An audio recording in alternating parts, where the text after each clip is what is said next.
Hey guys, what's up? It's Erica. Welcome back to my channel. If you guys are new here, make sure to subscribe. It really helps me out. I am posting every single day in the month of February, so make sure to subscribe so you don't miss any of my videos this month. For today's video, I'm going to be giving you guys 10 reasons why you should not go to Cal Poly SLO. A little disclaimer, I did go to Cal Poly. I absolutely loved it. But obviously there's definitely pros and cons, and there's definitely certain things that if you were looking for something in a college experience, Cal Poly might not have certain things. So let's just get right into it. I have a list of 10 things. They're really in no order of importance or anything like that. I just was jotting some notes down. If you don't like outdoor activities, I would say Cal Poly SLO might not be the place for you, because so much of what students do at Cal Poly, and I think why so many people love going to Cal Poly, is because there is so much to do outside, the beach, the mountains. It really draws in a lot of outdoorsy types of people too. I would definitely say it's a very outdoorsy school. I'm not like a super outdoorsy person per se, but I do enjoy like going on a hike or going to the beach or sitting in a park or whatever. I do have friends that aren't outdoorsy people and they went to Cal Poly and they enjoyed it, but that is something that they said they struggled finding like fun things to do. Number 2 would be if you love like the hustle and bustle of a big city and just like big city life with having shops and new restaurants and stores and all that.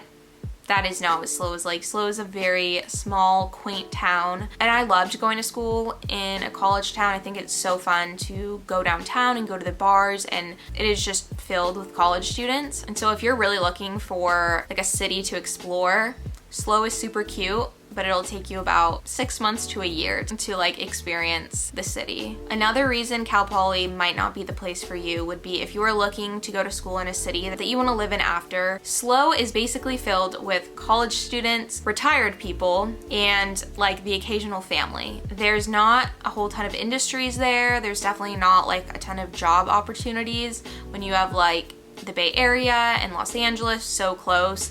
Almost everybody leaves. There are some people that stay, but it's definitely just like a different pace of life, and most students that go to Cal Poly won't stay in the area. So if you're looking to like go to college and start creating like your home base, SLO is probably not the place that you're going to stay forever. Personally, I would love to move back there someday, but definitely wasn't a place I felt like I wanted to stay right after college. I think it'd be really hard to break away from the college scene there, because that is just such a big part of SLO. And like I said, there's just not a whole ton of job opportunities there. Of course, with like COVID and everybody working from home these days, it's a lot easier. The next thing would be if you don't like fast-paced classes. Cal Poly's on the quarter system. A lot of colleges are on the quarter system. I actually really enjoyed it.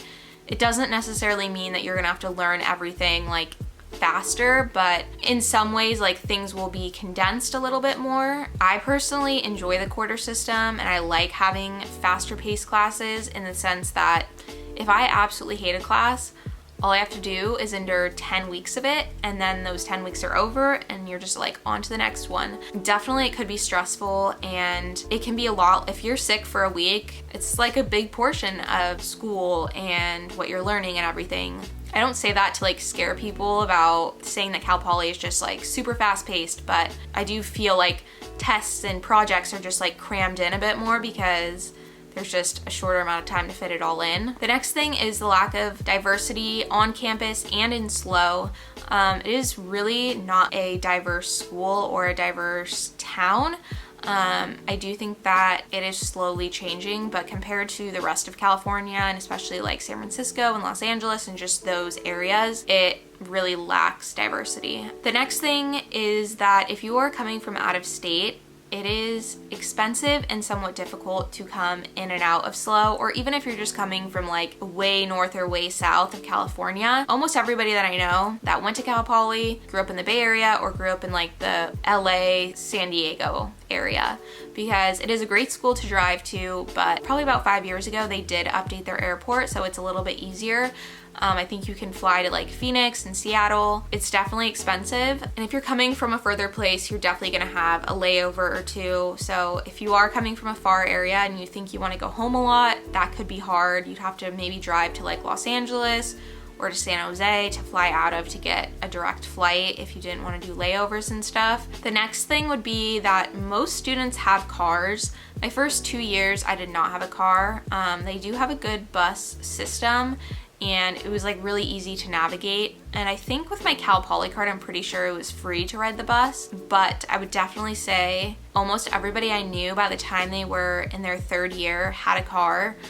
Even just a lot of 2nd years. 1st year, it's really hard to have a car on campus when you're living there because Cal Poly has really limited parking. But since it is kind of like a small town, but it's kind of like a little bit more rural and it's kind of spread out. There's also the beach like 20 minutes away. It's worth it to have a car. I was just so much happier once I had my car. If you're looking for a college that you don't need a car for, I mean, it's definitely not needed. Biking is a huge thing, especially because like it's California, so the weather most of the time is good and walking's not horrible. But I would just say that a lot of people have them, so you might feel like you're possibly missing out if you don't. The next thing is that housing is really expensive. SLO has a real shortage of like college housing. It's really, really difficult to find a place. My 3rd and 4th year, my friends and I lived in a house.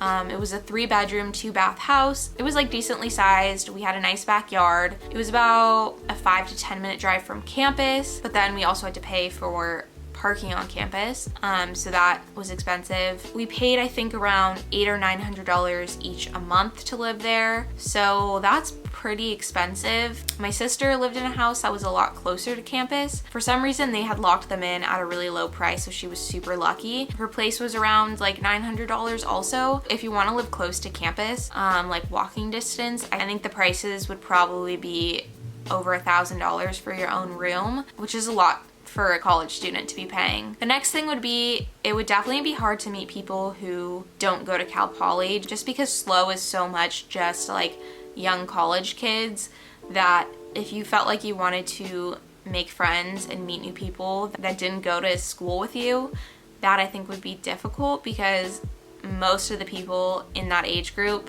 go to Cal Poly. Compared to like Boston, if you go to school in Boston, there's like tons of colleges in that area, so you could easily meet people from other schools. And the last thing I have on my list is that Cal Poly's football team is really bad, and I know that can be a big thing for people. I had always pictured going to college and going to football games and tailgating and all that. There are some people who do that, but Cal Poly football is just not that big of a thing. I think we're like Division III, but if you are like looking for that experience of going to tailgates and cheering on your football team, Cal Poly doesn't have that. We are really good at soccer, and people do take soccer really seriously and get super into those games, so you can do that instead. So those are 10 reasons to not go to Cal Poly SLO. Like I said, I went to Cal Poly and loved it, but if you have multiple things on that list that you're really disappointed about or really were looking for in a college, I would say maybe Cal Poly isn't the place for you. Of course, there were certain things on those lists that I had really prioritized, but I was willing